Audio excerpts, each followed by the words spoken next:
Colonel Rob Maness has a lifelong record of providing dedicated service to this nation. Having worked his way up from the enlisted ranks to full colonel, he served our country for more than 32 years. He has served as a bomber squadron commander, bomb disposal technician, Joint Chiefs of Staff operations officer, assisted the national security team with the campaign plan for the global war on terrorism. He authored the first theater nuclear war plan and served as the vice commander of America's largest airborne intelligence wing. Colonel Rob Maness is a true American hero.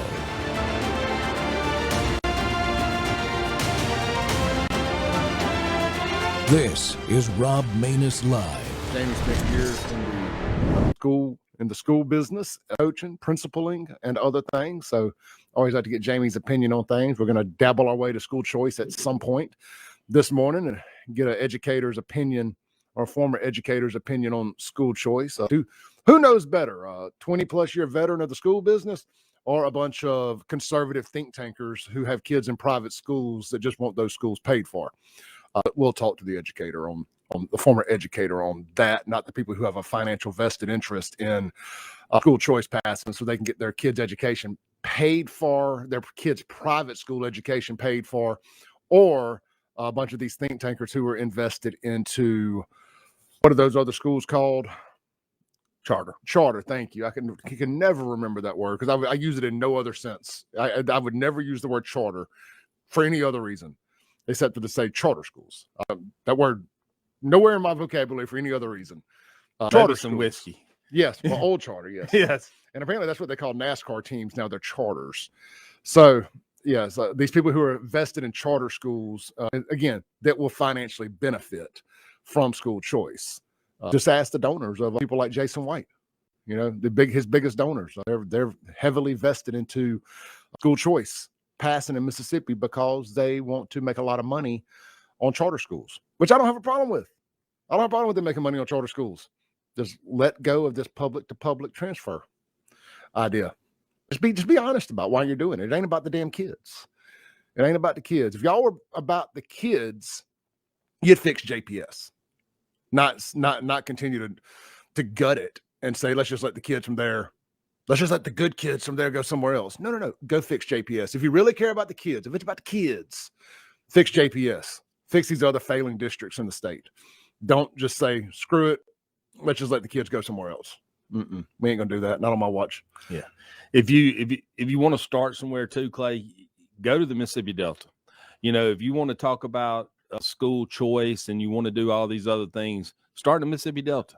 You know, because that's the issues we really need to fix. Those kids that have very little resources. You know, what are those kids' choices going to be when it comes down to school choice? You can't ship them anywhere, or you can't bus them anywhere. That's not going to be feasible. I mean, you're looking at moving, sending a kid on an 1.5-hour, 2-hour bus ride. Fix it up there, and then you'll convince me that I might consider school choice at some point in time. Welcome back to Truth Thursday, folks. The Rob Maness Show is live on Worldview Tube and our X Spaces simulcast. Education freedom should mean making the best school choice policies for who? You just heard it, the kids. Here in Mississippi, education freedom or school choice is a high priority for our State House of Representatives Speaker this coming year. His name is Jason White. You just heard his name in that opening clip. And for a lot of conservatives like me who've been advocating for it, it's been a high priority for me for many, many years now. The idea is to take our successes that we've achieved in recent years in testing and those kinds of things, which we've had some successes, but make things even better by making sure the kids aren't trapped in failing schools, or the kids have the resources to do the things they need to do. Like in my case, when I homeschooled my autistic son in junior high and high school, I was just left with no more capability in the public school system, and I had to do something to help it. The challenges are really complex, and there's a lot of work to do, and it's got to be done to do the right thing on these policies because the focus has to be on the kids.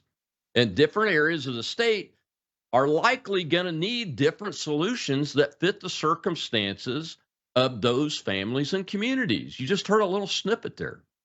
We have to ensure that we don't place one-size-fits-all policies across the entire state. and that there's a proper oversight over things like the use of public dollars when it comes to charter and private schools. That's a concern I've had the whole time that I've been involved in this policy development debate over education freedom or school choice. We'll find the best answers by encouraging public debate and talking things out. And that's why I've invited today's guest on the show to discuss the issue.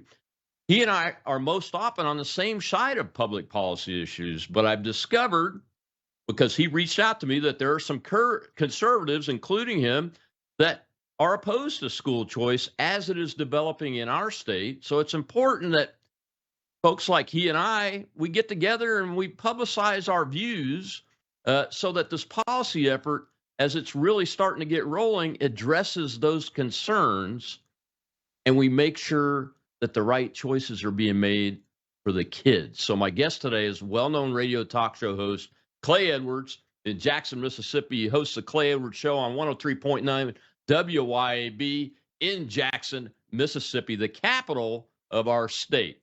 He's also known, and this is going to be a good show, as Mississippi's most incendiary talk radio show and podcast. Clay, welcome back to the Rob Maness Show, sir. It's been too long.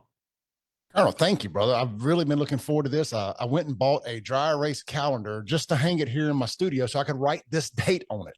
That is a true story, but it's hanging right over here to over my right shoulder here. I was like, I did not want to mess this up. Didn't want to forget it. I've gotten forever. I've just put it in my brain and I didn't forget stuff. But here lately, I've been forgetting stuff, and I was like, man, I do not want to miss this.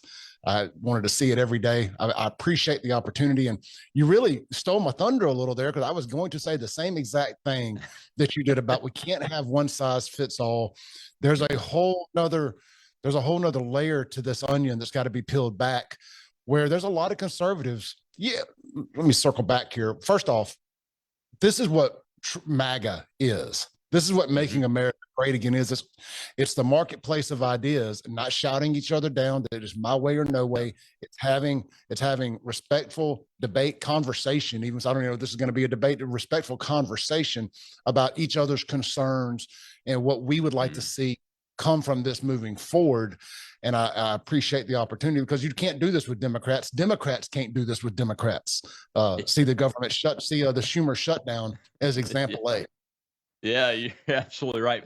You know why I put that one size fits all line in there? Just yesterday, I got a picture sent to me of a school that my dad's 12-member brother and sister family, when they were farmers' kids growing up, went to school in, and the building had been flattened over the last couple of days. Well, I was a victim of a one size fits all policy called busing. And so were all the other kids that were in that school. And in my 11th grade year, I was going to graduate with my class of 12 the following year from that school. It's called Beach Bluff High School in Madison County, Tennessee. They started busing, and that program is a disaster even today. They still do it, and it's a continued disaster. So before we jump onto a policy like that and condemn kids and families to have to live with it for several generations, we better be damn sure we're as close to being right as we can be, shouldn't we?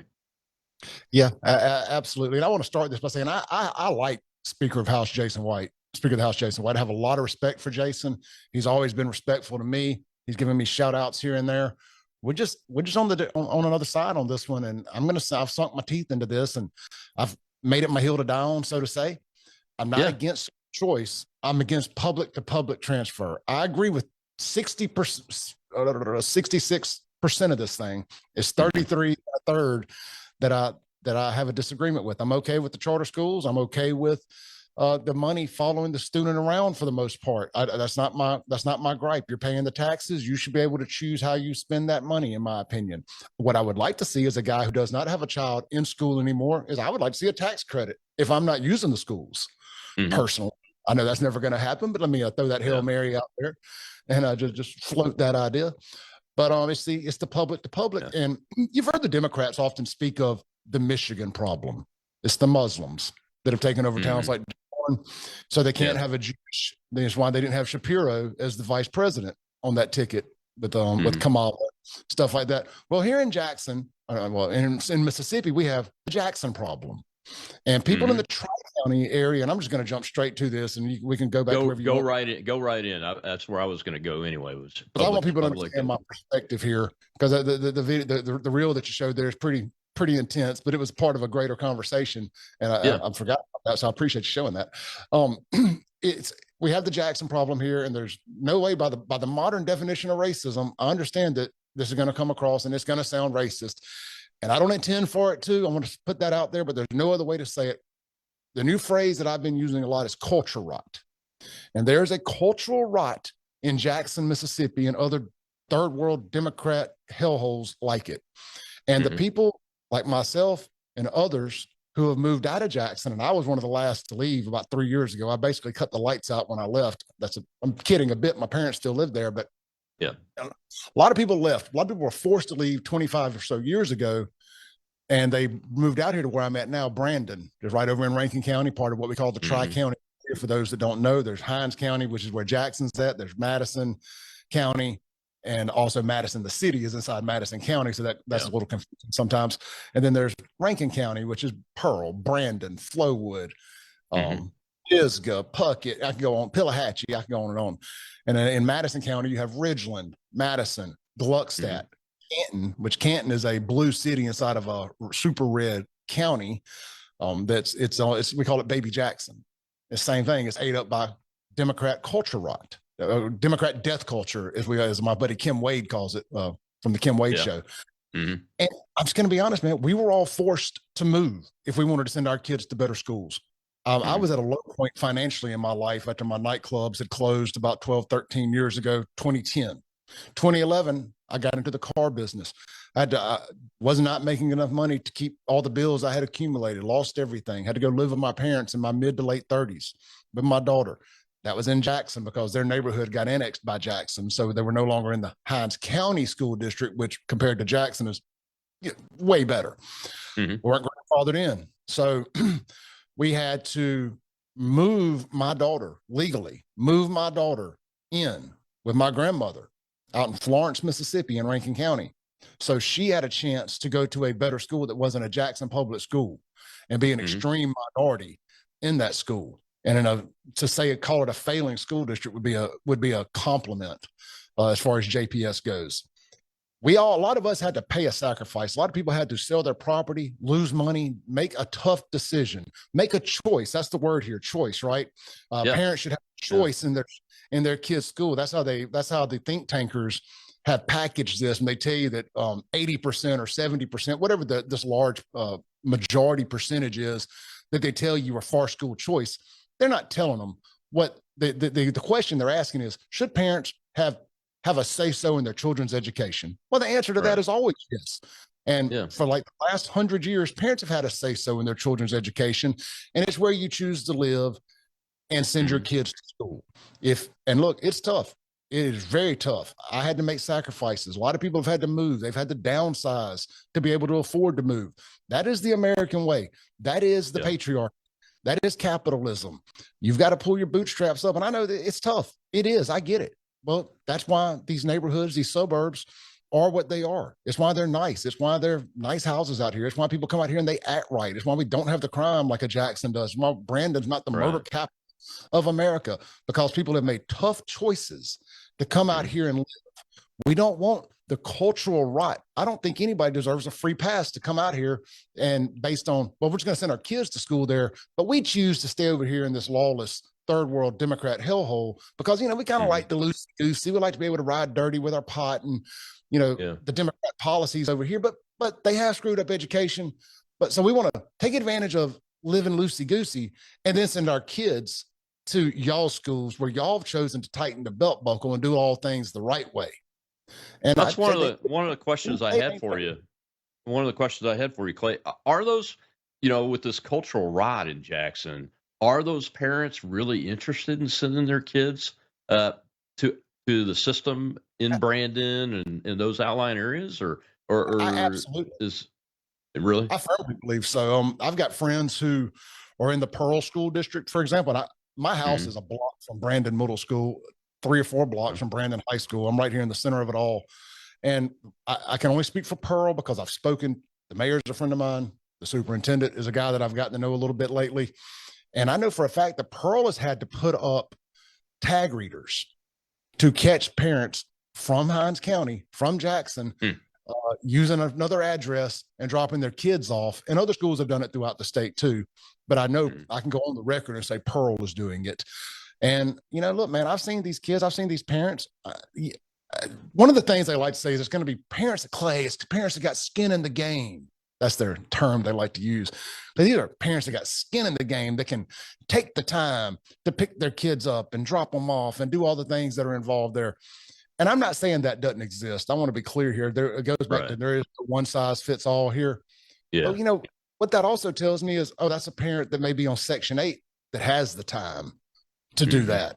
Because I was talking to a young black lady, a lady in her mid-30s. She was a waitress out here at one of the restaurants in town, one of the bartenders at one of the restaurants by my house. And she overheard me and a lady friend discussing the school choice stuff. And my lady friend is a lobbyist, so she's very involved in politics. She's interested in this stuff. So we were discussing it, and we got into a conversation, and she had overheard the conversation I just had about the skin in the game. She's like, well, hold on. She goes, I work in Brandon. I live in Jackson. I would love to be able to send my kids to Brandon, but because I have 3 jobs, physically, I can't do it. Do I not have skin in the game? Because I do my daughter's homework with her every night. I'm very involved in my kid's life. I care about my children, but I don't have skin in the game because I don't have time to pick them up and drop them off. And there's a whole other layer to this thing that they're not looking at here. Oh, you're right, man. So I heard you say it, and the gentleman you were talking to in the clip, and I had a conversation with a state rep that once, I believe he was the chairman of the education committee in the House, about the Delta. And you said, hey, fix Jackson Public Schools, focus on that. And he said, go to the Delta, figure out what you can do there. How can you fix that? Because you can't bus them 2 hours. That's never going to work, by the way, as a victim of that policy, that kind of policy. It just doesn't work. So what are the ideas out there around those 2 specific areas? And I'm sure there's more than just the Jackson and the Delta areas in the state that need to be looked at from that perspective. Are you hearing any sound policy ideas from the administration or from the legislators and their policy developers about how to address that? Or is it all just, no, we got to go with pure school choice, et cetera? First part of your question, no, I have not heard any solution for that. Not to say that those conversations aren't happening. I haven't peeled back that onion and had those conversations with anybody. Nobody has mentioned to me, hey, yeah, Clay, but we're doing this, because I've been kind of the outspoken guy in the area. So I'm getting a lot of information from people who are very interested in this topic. So yeah, you have a Delta problem because of logistics. What's going to work in the Delta? I don't know how you fix that, though. Even if you kept the public aspect available for them, you're right. They're going to drive 2 hours one way every day. Well, no, yeah. I mean, when I was talking to my state rep, that's who I was talking to, Richard Bennett, about this a while back. He went and took a tour and got some firsthand information in the Delta school systems and looking around there. And one of the things he said was, hey, we're going to have to figure out a way to incentivize teachers to want to move there. For one, there's just not a lot there. I believe there's 6,000 vacancies in the state right now. Yeah. I think that's the number Jamie had. That Jamie Creel is who I was speaking to there. He's an insurance rep now, insurance agent now, but he's retired. He's in the education system long enough to retire from it. He was a coach, principal in the Warren School District, Vicksburg area. Not sure if it was Warren County or Vicksburg in general, but in that area, and a coach, a principal, all that stuff. And he brought that up and said, I think there's 6,300, 6,500 vacancies. I mean, I think there's a lot of areas we can look at when it comes to fixing this thing. And I like what you said there. Maybe you incentivize teachers that are willing to go to the Delta. And look, I have floated a crazy idea. I was like, before we do this school choice and we do this blanket policy and we spend all this money, what if you offered people that live in the Delta who aren't working, people who don't have a job, their own government assistance? What if we offered a relocation program for, I mean, it ain't that many people. How much could that really cost? You know, you offer a relocation program, some government subsidized housing, and get them into a district without flipping the system on its head. Yeah. Hey, man, I got to take a commercial break. I knew I'd get talking to you and miss that. I missed my first commercial break. We'll be right back with Clay Edwards. Continue this conversation about school choice, education freedom, and the concerns that have to be addressed as the policy is developed into a final phase. We know it's coming, but we can do it right or as close to right as possible for the kids instead of helping other people out in various ways. Focus on the children first. We'll be right back with Clay Edwards.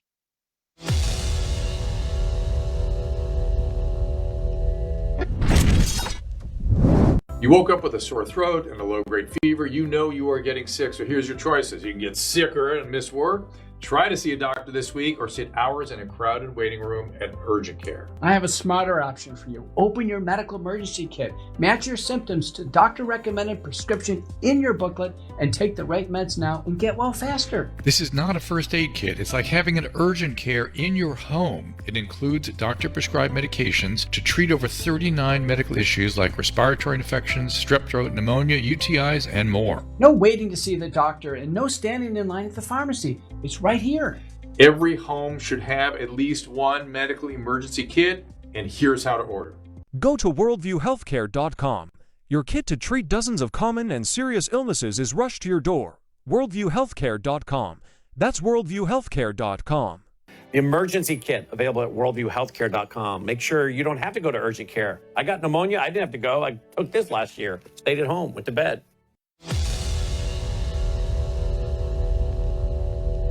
Let me ask you this. Is there a middle ground on this school choice thing that maybe takes the public school transfer thing? Because that seems to be, well, that's one of the things, at least the people I talk to, that's the thorn in their side, is the rewarding, and they're going to say that ain't what it is, but there ain't no other way to put it. It's the rewarding of people. It's rewarding Jacksonians and their bad voting habits with a better opportunity in a district. Because I look at it like this, Chad. It's tough to run a city the right way. It is. You got to tighten your belt buckle. You got to upset some people to do the right things. To run a strict operation, you upset people. You make a lot of enemies too. Yes. Discipline is tough. And to allow these people who don't like discipline, who don't have discipline, who shun discipline, to allow them to say, look, you have no discipline in the rest of your life, but we're going to reward you by allowing you to continue to live a discipline-free life of sorts by your kid coming over here.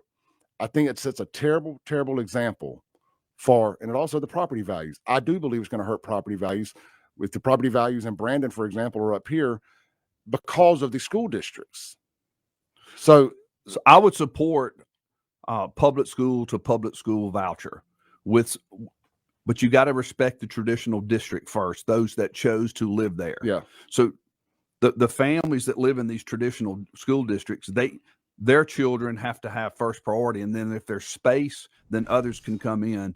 And Welcome back to the Rob Maness Show. And we're talking about school choice. It's a big policy debate and policy development effort to improve our education freedom here in the state of Mississippi. And Mississippi's being looked at because of something called the Mississippi Miracle, where we've done well in some areas with schools and test scores and those kind of things. So I see this effort from Speaker of the House, Jason White, as an effort to improve policy and most of all, improve things for kids. But there are a lot of people that disagree with how this policy is developing and want to make sure that we're doing the right things by the kids. Clay Edwards is a friend of mine. He's a talk show host in Jackson, Mississippi. As a matter of fact, Clay, your handle on X is Save Jackson, because that's what I see as your life's mission that you've chosen to strap on at this point in your life.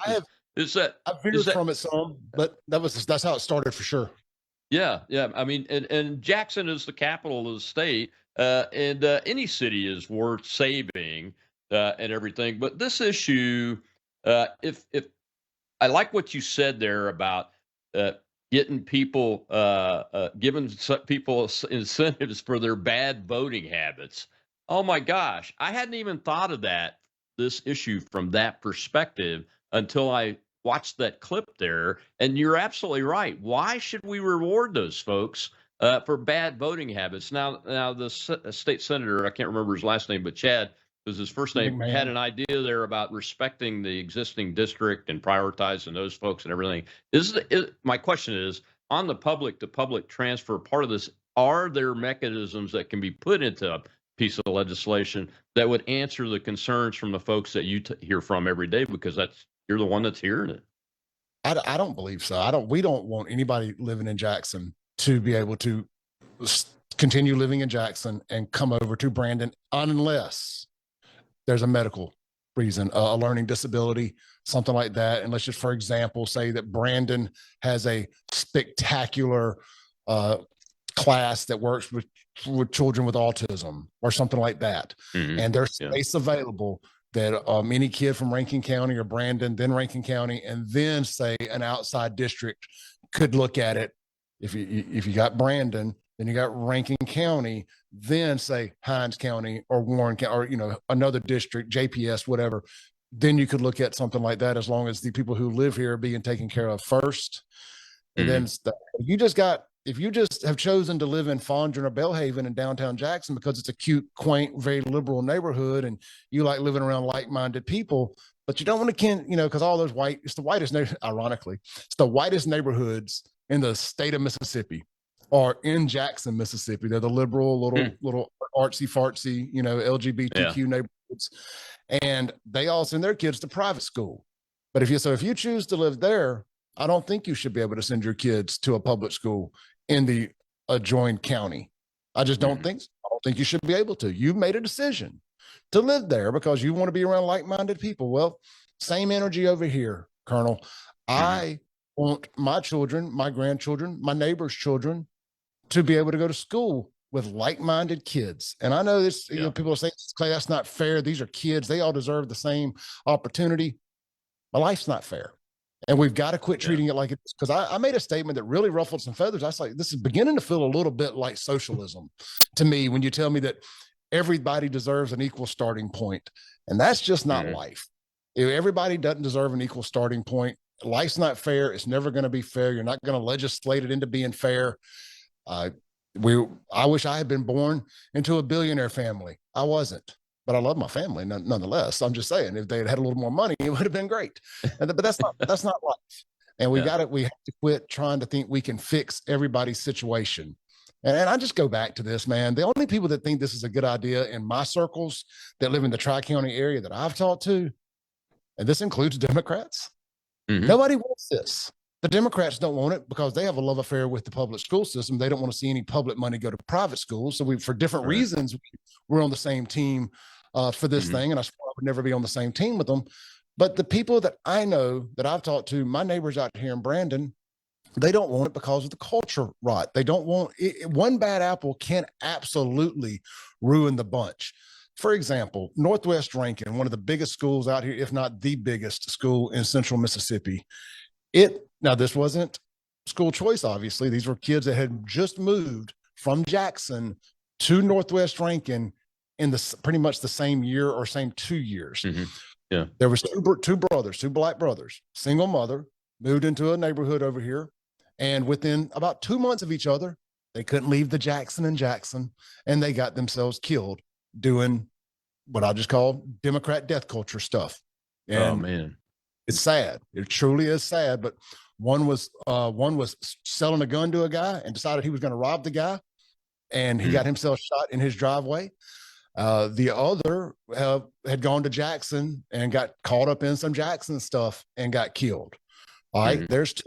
Then the third guy, a different brother, not related, but another young black kid that came over from Jackson, moved in with his mother out in the county, in Rankin County, and was going to Northwest Rankin. He gets pulled over with a group of guys. Colonel, he decided his natural reaction to getting pulled over was get out and run, pull a gun, and shoot a cop. Now, thank God, the cop had on a bulletproof vest. This happened on Lakeland Drive, right in front of the Applebee's there, as soon as you cross over the river. He pulls out a gun first, and shoots the cop. He gets ended. His life ends right there. These are all kids that had just moved from Jackson and they were going to Northwest Rankin. And that is what that's what I'm calling culture rot. I'm telling you, as a young kid that grew up in the 90s in Jackson, I wanted to hang out with the bad guys, the tough guys, the black guys, the white guys, whatever, man. I wanted to hang out with the roughest of the rough because I wanted to prove that I could be that too. I could be the tough guy, pissing contest, lack of a better term. And can I put this on paper? Can I validate this? I can't tell you that this is going to happen, but I know young men. I was a young man at one time. And at the end of the day, I still think, when you got some testosterone pumping through your veins, you still want to every now and then, hey, hold my beer, so to say. Sure. I'm scared that there's you ever heard the term, I want to show you how hard I am, how tough I am, another phrase, tough. I want to show you how hard I am. I'm scared that we're going to get into a inferiority complex from the guys out here in the suburbs who already think that people from Jackson and these other places don't think they're hard. They think they're soft around the edges. Well, I'll show you I'm hard. And you get into a pissing contest because the guy from Jackson comes over. And again, can I quantify it? It's hard to, but I just made you 3 examples there in the same calendar year. All kids that had just came over from Jackson that I 100% believe would have been school choice candidates if they hadn't found their way moved over here. And I just think that's the better example of what we're going to get out of this than the kid, the stellar rock star education kid that's coming over and for a better education from Brandon. So then what are you going to do? Let me ask this. You got a kid over there with a 4.0 all A's, however they average it out, however they look at what's considered a great student. So we're just going to pick and pillage all the good students from another district. I don't, what is the standard to be able to say who can come over? Yeah, that's one of the questions I have. This kid's already got a 4.0. Well, does he really need to come over here? He's obviously doing well in the environment he's in. Then you say, okay, well, this kid is failing at everything. They clearly need to do something right. Well, hold on. We're going to reward failure. Are we going to, it's a tough situation. We got to take another break. We got to take another break. When we come back, we'll continue this conversation because I have some questions for you about those issues with the kids that sadly got themselves killed. We'll be right back with Clay Edwards from Jackson, Mississippi.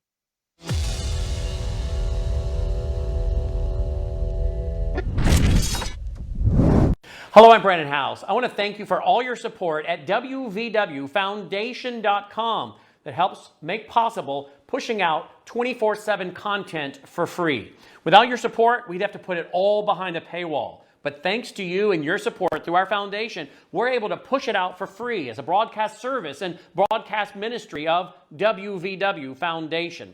Please consider going there and setting up an automatic monthly contribution, or go there and make an occasional contribution. If you prefer to support us through the mail, you'll find our mailing address there at WVWFoundation.com. You can also call and make your contribution over the phone by calling 901-825-0652. That's 901-825-0652. Again, all these details are available at WVWFoundation.com. Thank you for your support as we try to help people around the world understand the times through the lens of a Christian worldview.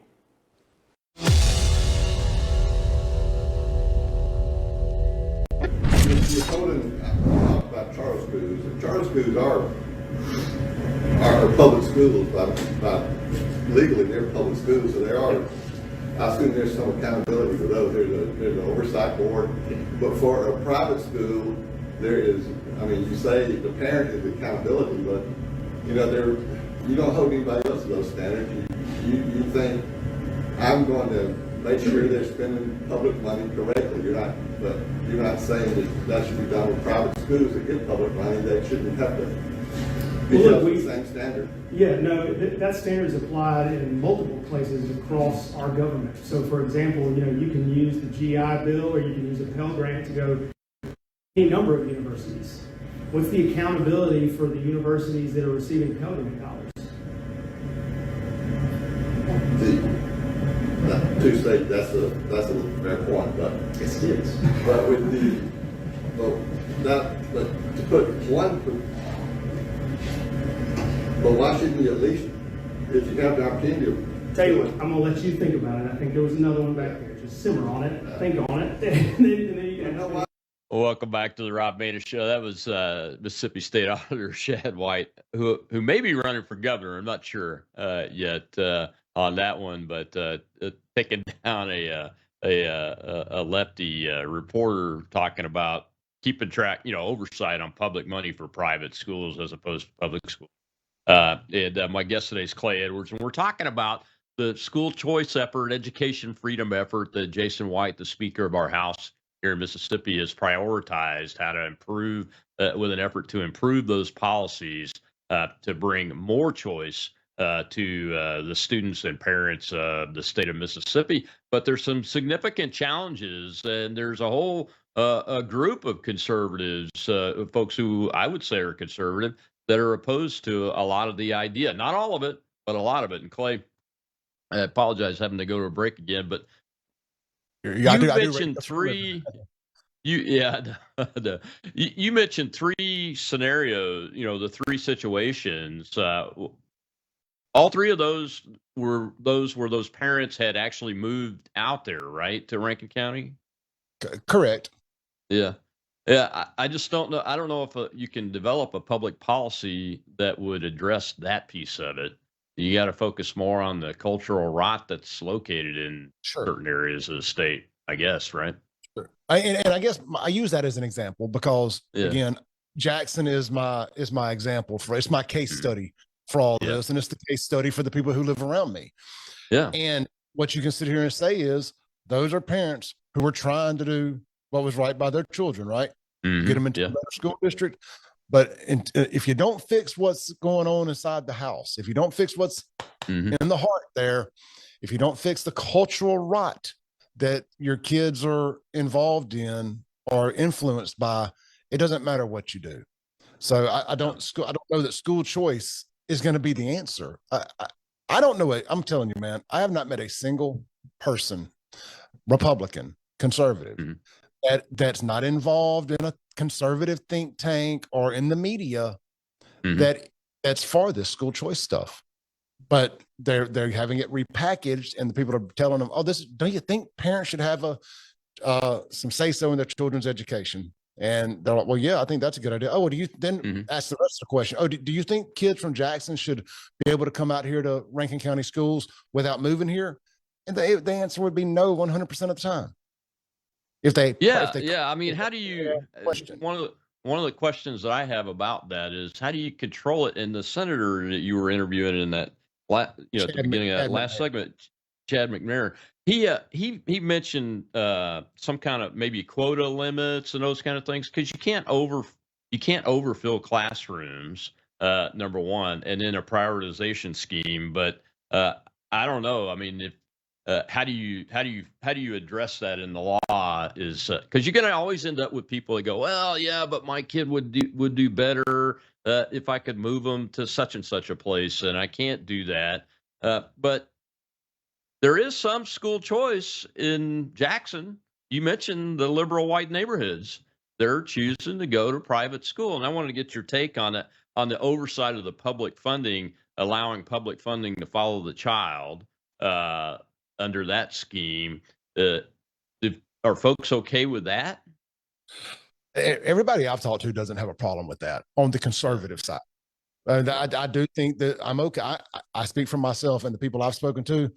They are okay with that. That is your money. As far as we're all concerned, we're okay with that. If that's what you want to do. Some people do have a little trepidation on it. And my understanding is the private schools aren't exactly lining up to do this either because they don't want to take the government oversight, the federal oversight that's going to come with taking federal money. Does that mean no prayer in school? But sure, we're living high on the hog right now. The next couple of years with Trump in office, with the Board of Education, on its wit's end.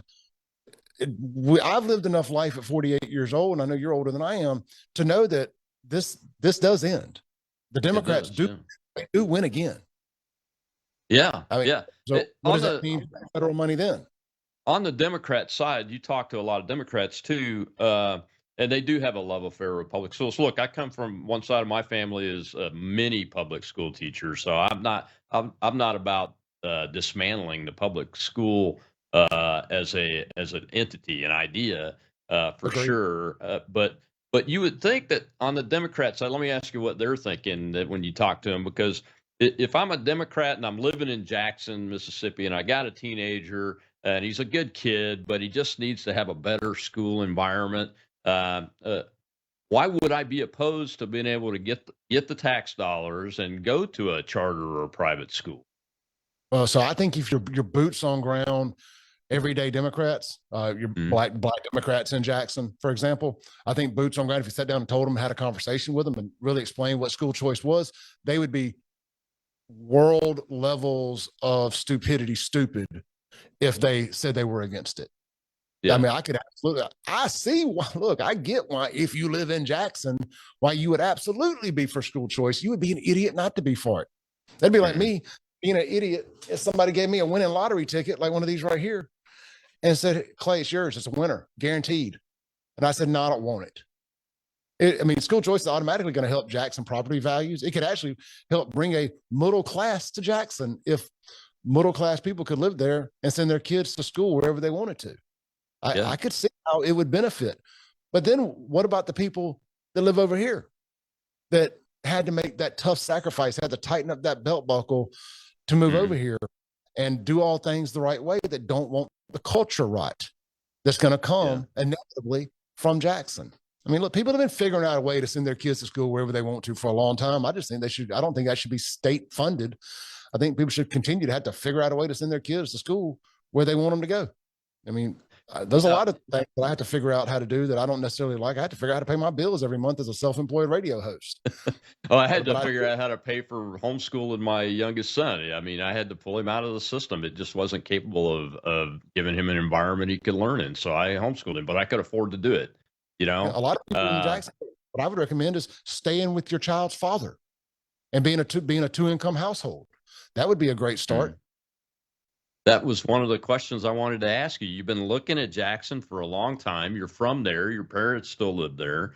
What are there people that can and will run for office there that should be able to be competitive in an election that have the ideas that you talk about all the time? And that's one of them. Stay with the father of your children. I hope. I mean, you would hope, right? But until they're so married to the Democrat plantation that until it becomes, there's no leadership in the Democrat Party nationally. That's one problem. Yeah. And one of the problems the Democrats have, and I believe we're showing that this is a conservative issue too, right now when it comes to school choice. National policy doesn't always trickle down to working good locally and in local civic policy. It just doesn't. Like, there's no reason all the LGBTQ LMNOP stuff that's trickling down from DC should be affecting anything I do in my life. All that woke CRT BLM garbage should not trickle down into law enforcement on a local level. We've seen them try it. We've seen what defunding the police in one way or another does in a place like Jackson. Did they defund it financially? No, but they defunded it through policy. They morally defunded it, morally bankrupted it, and took all the teeth out of it. They made it where nobody respected the police, didn't allow them to do their jobs.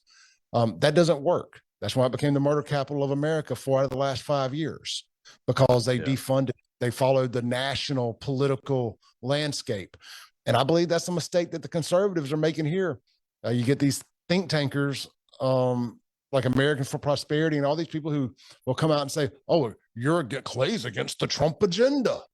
Well, Trump's wrong on this. In my opinion, Trump is wrong on this school choice. He's a billionaire who sends his kids to the best of the best schools. I don't need to hear from Trump on this particular topic. He's out of touch on this. Yeah, I wanted to ask you, because I don't think that most people and you just mentioned Trump, and what he probably did was send his kids to the best school because he could. The public to public transfer piece, I think it's the least thought about option when it comes to school choice. which is why I'm glad you're bringing it up and we're talking about it, because it is very, very tricky finding a policy that could make that work.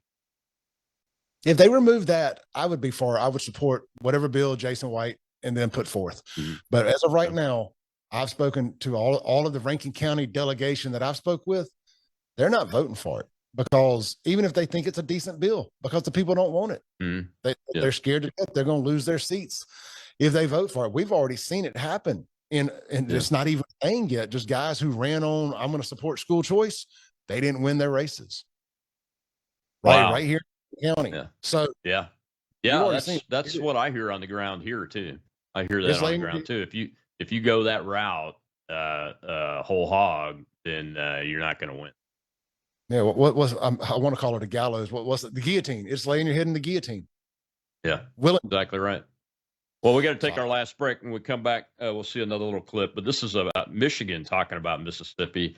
I want to get Clay's take on have we done as well as we're saying that the numbers are saying we have, or is there more still left to do to continue to improve our education system so all the kids are taken care of, even beyond the school choice issue? Be right back with Clay Edwards.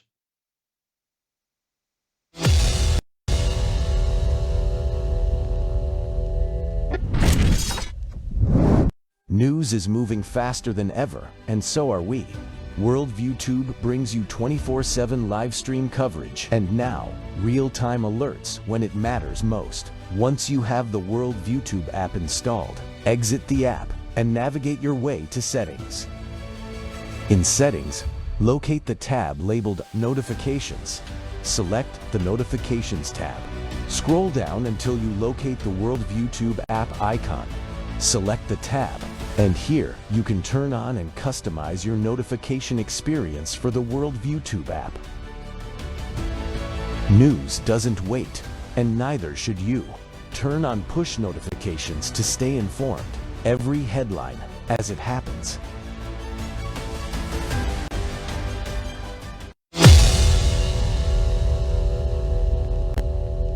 One thing I will say is this: as Republicans for far too long, we have let the Democrats take the lead on education. Enough. It's over. We've got the right policies. It's time for us to lead on this issue. We've heard about the Mississippi miracle. I love talking about this because Mississippi is far poorer than we are as a state, and they spend far less on education than we do, yet with the right leadership and the right reforms, they went from 49th in the entire country to top 10, again, because of the right reforms. What did they do? Early assessments, kindergarten, first, second, third grade, 3 assessments per year. They identified those children that were struggling immediately. Then they took and they invested into high-quality tutors in targeted support. Listen, we can sit here and talk about teachers all day long, but if you have a teacher with 30 students in their classroom, they do not have the time to focus on each of those children. They need high-quality tutors in those classrooms to help. We've got to make the bold move of saying, you know what? We can no longer live in a world where we just advance a kid along from the 3rd to 4th grade. If they can't read, they've got to be held back. But if you're going to do that, you better empower parents in this process and make certain that they are there, that you're communicating with them, and that they have every resource available. We've heard merit pay. I believe, and I will say this as a Republican, I believe that the state of Michigan ought to have the highest paid teachers in the country. But you know what? It should be based on merit. They should not receive 1 plumb cent of a raise just because they're there for another year and they're getting a step increase. Let's pay the great ones and let's get rid of the bad ones. Expand school choice. And you know what? That means doing everything that we can as Republicans to protect homeschooling in the state of Michigan. All right, thanks, Tom. As a former prosecutor, I'll stop with this. As a former prosecutor, I can tell you this: if a child cannot read, if they drop out of school and they cannot read, you've essentially created a pipeline to a welfare check or a prison cell. We've got to acknowledge that. We've got to take the lead on education. We can do it. Okay.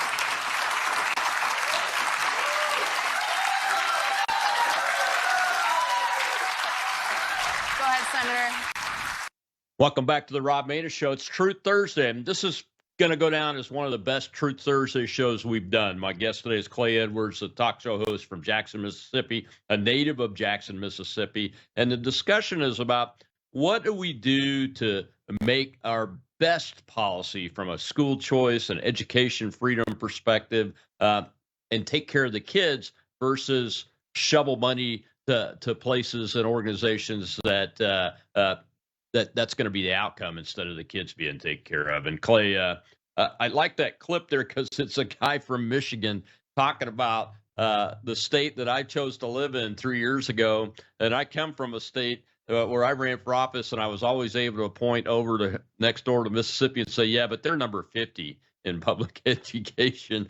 And now I live in this state where we've actually had some success. And I'm not saying it's perfect, but the things that gentleman was talking about are things that appear to be working. And he said the thing about school choice that always gets my attention, make sure we're protecting homeschoolers too. Now, that's not perfect either. There are some parents that just can't do homeschool that set out to do it, and it's crap. It turns out to be crap. So we have to have good policy that takes care of the kids in the end. And I think I want to end the show where we started, in that it's got to be about the kids.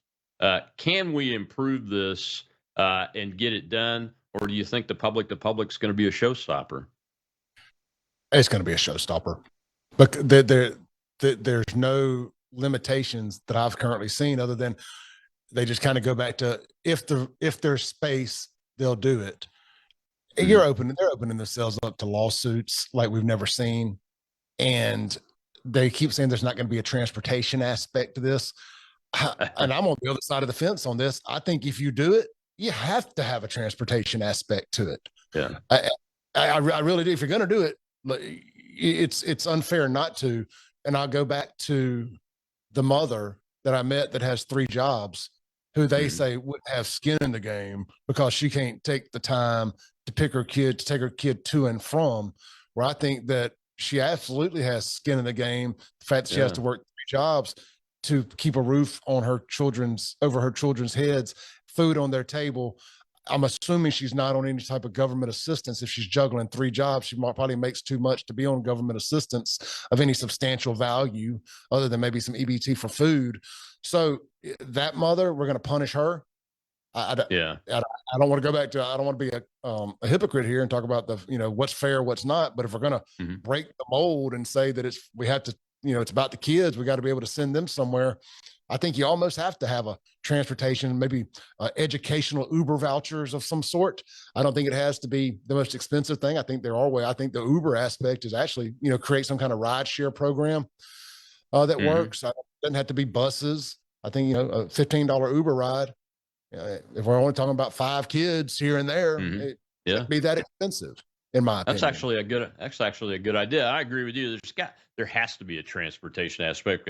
One of the big concerns that I hear down here when I'm talking to folks is the public schools down here are really good. They're really well thought of no matter what community they're in. And folks don't want to change what's already working. So you have that challenge, and that gets to the public transfer issue of it. That most people don't have a concern about charter schools or private schools or homeschooling. I homeschooled for 2 years here in Mississippi, and I had no problems with the way the law is. Although in front of me, but so I don't have the numbers in front of me, but the charter schools that are in place right now ain't exactly setting the world on fire. I've never been impressed with the charter schools.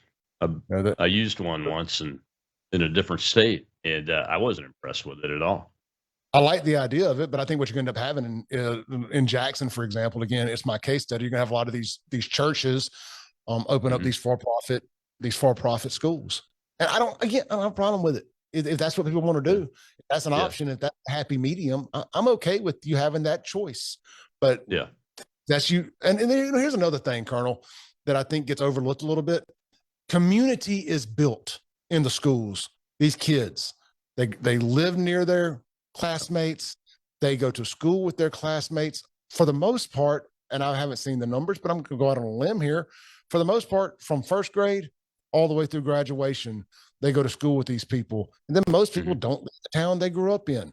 That community is built in these schools. It's the foundation of these communities and being like-minded. And I'm not saying that means you vote the same way on everything or you agree on everything, but you're like-minded in the sense that you agree to act right and, have your skin in the game and act right and be okay with broken window policing and tightening the belt buckle and making tough decisions when you need to.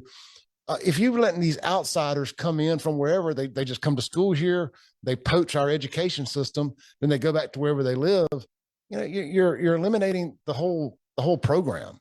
I know some people will say, well, with homeschooling, we let these homeschool kids play sports at these schools. Well, I don't have a problem with that. They still live in the neighborhoods. Yeah. That's the school they would go to. Now, and that's the other thing with this too. That's how they're trying to get people on board. Oh, just imagine the kids we could get. There's going to be a sports aspect to this that gets abused, and it's going to be like the NIL and the transfer portal for high school. Oh man, they got this really good quarterback, this black kid in Jackson. He just wasn't going to Provine. We can get him out here to Brandon or Northwest or wherever. Man, he can light it up, state championships. That ain't fair. So we're just going to let, because he's good at football, now he gets a free pass. And I'm a sports guy.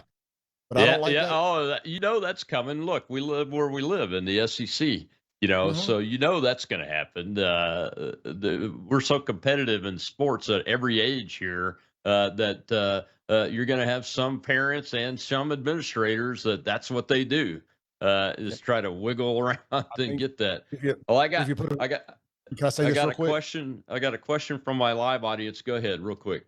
I just want to say this real quick. If you allow a kid to come in on the school choice, the public to public, that doesn't move, that doesn't transfer from moving, they're just going to still live in their current district and then go to a different one, they should have to sit out a year before they play sports. I think that will fix that problem.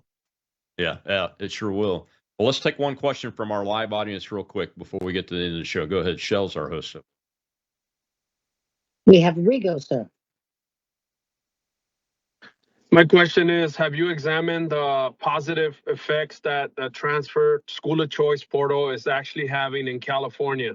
My son, as an example, is actually at a way better school than the district school that he was supposed to go to, and he used the school of choice inter-district transfer to get there. Of course, he had to have good grades. It's an impacted school, and he's doing great. He's in a better high school, and have you examined that? Because it's actually positive here for a lot of kids to do well. Thank you. So it's a formal process, though, right? Yes, it's a process. You got to fill out the paperwork and show them, hey, he has good grades. And my other. Well, thanks for that question, Clay. That's an interesting. That's kind of where I was going. Was is there a way to make it to where it's feasible? I guess the public to public piece, so it can stay in there and not bring the whole house down. Well, he asked if I'd seen the number. Look, I understand that it would be beneficial. That would be the point of the whole thing, right? Is you take a kid and you put them in a better school, and well, lo and behold, they do better. I get it. I do. But my argument is that what about the kids that are already here? What about the community? What about the potential culture right that comes into it? What are going to be the qualifying? Who gets to do it? Who decides that you get 100 kids that'll apply, but there's only 3 seats at this one school? What are the determining factors that we let those go? Is race a factor? That's a big concern of mine. We've been bending over backwards and giving minorities everything just because they're minorities. And what about white kids over there? Do they have the same equal shot as the black kid if all other things are equal? I think take race off the table. That shouldn't even be a box on the application. In my opinion. We need to go back to a purely merit-based system in all things, and not just public schooling. Well, man, thank you so much. We don't have enough time on a 1-hour show, but I'm going to plan on bringing you back as we see this process play out and we learn more about what's actually going to happen in the legislature, so we can talk about it and get these views aired out, man. I appreciate you coming on. Yeah, thank you, man. I'm about to go do a filling in for a guy on radio here in Jackson today. I've been out a couple of days filming a movie myself, so I'm looking forward to get back on the radio and have some fun. Colonel, to your audience, thank you all so much, and give me a follow at SaveJXN across all social platforms. Thank you, my friend. Thank you very much. Hopefully I'll get to be on your radio show again soon. Clay Edwards, Jackson, Mississippi. Go check him out. Give him a follow. I'll see you Monday. It's More War Monday.